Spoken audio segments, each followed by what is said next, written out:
Hello everyone and welcome back to a brand new F123 video. In today's video, I'm going to be educating you on how to become faster using the manual gears in F123. So starting off with the basics, what is manual, what is automatic gears? And that is an assist within the menu of the F123 game. As you can see down here, we have manual, suggested gear, and automatic as well. So I'm going to be teaching you how to drive with the manual gears and also some secret sauce on how to become faster and more consistent while using manual gears as well. So jumping into the basics of this tutorial, and that is going to be the upshifting and the downshifting. Of course, while using the automatic gears, this is much slower, mainly because the game will be in an unoptimized gear for the traction or RPM range that you're looking to be on the exit of a corner. For example, the game might be in fourth right now and force you to be in fourth gear, whereas the ideal exit for that corner can be in third gear. So what we're going to be doing is simply understanding the upshift points and the downshift points as well. While going up the gears, the RPM limit of the F123 car and the Ferrari engine inside the Alfa Romeo is 13,000 RPM. You can go up to this range while shifting, but it's better to stay with the RPM lights, as you can see what's shifting in the middle of the screen. Green indicates the start of the RPM range, red indicates the middle of the RPM range, and purple indicates the highest point of the optimal RPM range within the engine for displacement and ultimate power output from the power unit. I can't call it an engine anymore because it has a battery involved, so it's technically a power unit rather than an engine. But getting back to the main point of this video, so you can see the final upshift point will be indicated by the purple LED lights, and that will be coming on at 12,000 RPM. You can shift at your latest point of 12,200 RPM, but more optimally it's better to shift at 12,000 RPM or when that final LED light comes on fully illuminated, and that will be indicating 12,000 RPM. You always want to be inside of this RPM range between you always want to be inside this RPM range of the green to the purple on the LED strips. If you're below the RPM range, the engine is outside of optimal power usage, and if you're above the range with all the LEDs illuminated and flashing at you like they are right now, simply you're too high in the RPM range of the engine, so it's not putting out optimal power, will be overheating the engine as well, and in a career mode or in a racing series that has the engine wear turned on, will be costing you excess wear and performance as a net result because of that. Now we have covered the upshifting, I'm going to be talking to you about the downshifting, and I'm going to give you a prime example here on this apex right now on how you can downshift the car efficiently and get your car into the apexes without having rear traction loss and rear instability in the braking zone. So the thing that is difficult while downshifting as a backstory and as an initial definition is every single time you downshift, you're going to be making a disturbance and a slight rear locking of the axle. It can be for a millisecond, but basically this is the clunk of the engine as it's engaging the new gear and will basically be sending a burst of energy into the differential, and thus the tire and the powertrain, what's putting the power to the road, i.e. the tires in the situation. So this is often why when you're downshifting in the final parts of a corner, you can often get oversteer. It's simply because when the gear is engaging to a new cog in the gearbox, it will be sending a shift of energy throughout the rear axle of the car and can cause rear instability and locking as a result. This is probably more prominent in real life racing. I've definitely felt it when doing Formula Ford racing and testing British F4. That's the highest and fastest car I've driven. Additionally, also with flappy paddle gearbox. But in the sim, it's of course a line of code, and it's a lot more consistent of a factor, so you can have a lot more prediction of when the rears can be locking up and if it's able to maintain grip or not. So that's something to keep in mind, that the sim is always a line of code and will have a lot more stability than the real car will in this situation. Stability, also consistency, is maybe a better word for that. So coming down into the braking zone, what you're looking to do on your steering wheel is to be downshifting at the optimal RPM point. And that optimal RPM point is that the wheel becomes illuminated with the LED strips on the steering wheel and then quickly fades away. If you downshift too quickly, you'll be in the top of the engine RPM range, causing a lot of engine braking, what sounds positive but can come with a very extremely high risk of rear locking in the braking zone, and that will actually mean that you lock the rear tires, and what you gain in engine braking you'll lose more than in tire grip and instability and lacking confidence as a result of that.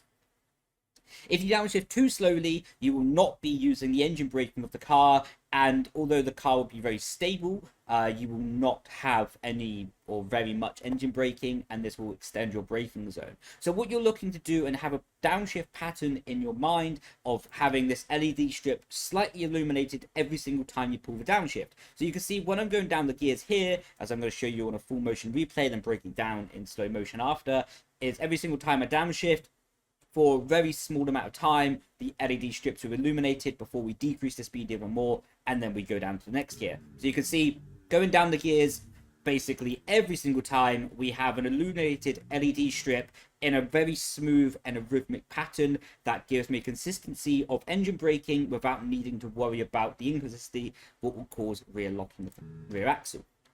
So you see, we go down the gear, and as soon as the LED strip goes fully faded away, we pull the next gear, and we go down to sixth, down to fifth. As soon as fifth goes away, we go down to fourth. As soon as fourth goes away, we go down to third. And you can see this pattern is played out during the braking zone, what means that every single time we go down the gear, we end up with a very consistent engine braking feel for the car, and we can be very confident to turn the car into the apex without rear locking. As now I'm going to show you in a exact same scenario, what happens if we go down the gears too fast. We'll just be slamming the gears. And you can see, although we was able to avoid rear locking, we ended up in this situation. The car was quite unpredictable in many ways.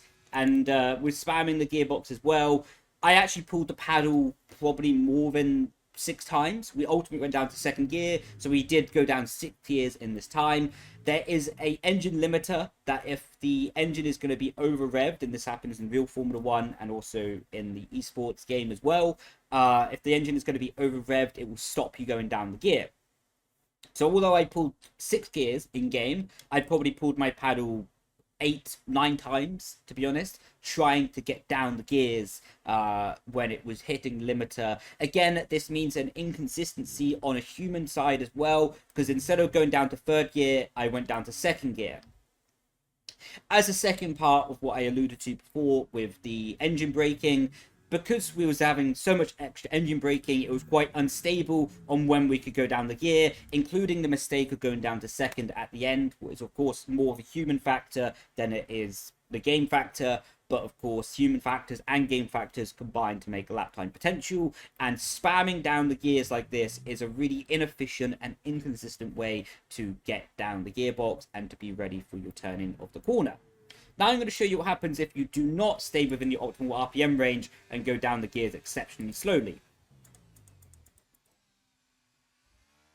So you can see the car stayed very, very stable, and this would be not that bad for beginners, to be honest. But as you can see, went down the gears, and we basically went super slowly down the gear, and we had no RPM being lit up as we went down the gear, and basically this made for a very stable and very easy braking zone.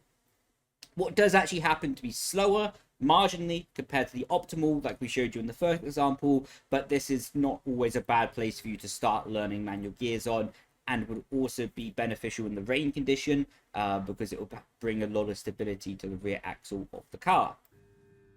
So highlighting one more time about the downshifting element of this tutorial, just downshifting when you get the LEDs illuminated on the wheel, and that'll bring you a very nice stable consistency feeling going into the apexes. Something also that I want to touch upon is going to be the corner exits. This is probably one of the harder areas of having manual gears, understanding what gear to be in for the corner that you're approaching. And within the F123 game, I would always advise you to be on the LED strip as soon as you touch the power. So I'm going to use turn 1 as an example here. Again, going back to cockpit, as it will show you the LED strip as a indication. As a baseline rule for what gear to be in on the exit of corners, what I mainly judge on in the F123 game is as soon as I go to the power, is my car in the optimal RPM range of the engine? And you can see, as soon as I went to the power and was committing back to the power, my engine RPM lights were automatically back on in 4th gear. And that meant I was able to reach the second apex at 118 miles an hour. And further building onto that point is always on the exit of corners, no matter what corner you're on, it's always beneficial to have that RPM bar lit up. You can see every single time I go down the gear and I'm ready for the engine to be in its optimal RPM range and its optimal RPM window as soon as the corner exit is ready for me to initiate power back into the car. There's no corner that I'm going around that I'm out of the RPM window as I get towards the exit phase of the corner and ready to be accelerating away.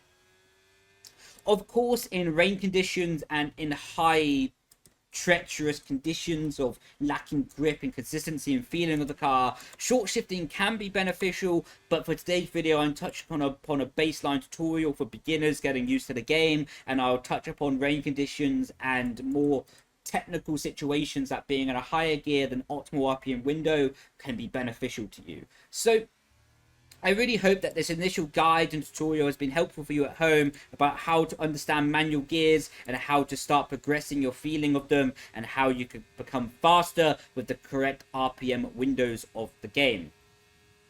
So with that being said, this has been the beginner part of the video, and I've been Brendon Leigh. Thank you so much for watching, and I'll catch you in the next video when I start to build and give you more knowledge about the medium and advanced tiers of also how to shift the car and how to gain speed and momentum as you get towards the exits of the corner especially. So that being said, grazie, thank you so much for watching. Catch you in the next video. Ciao, ciao. Bye bye.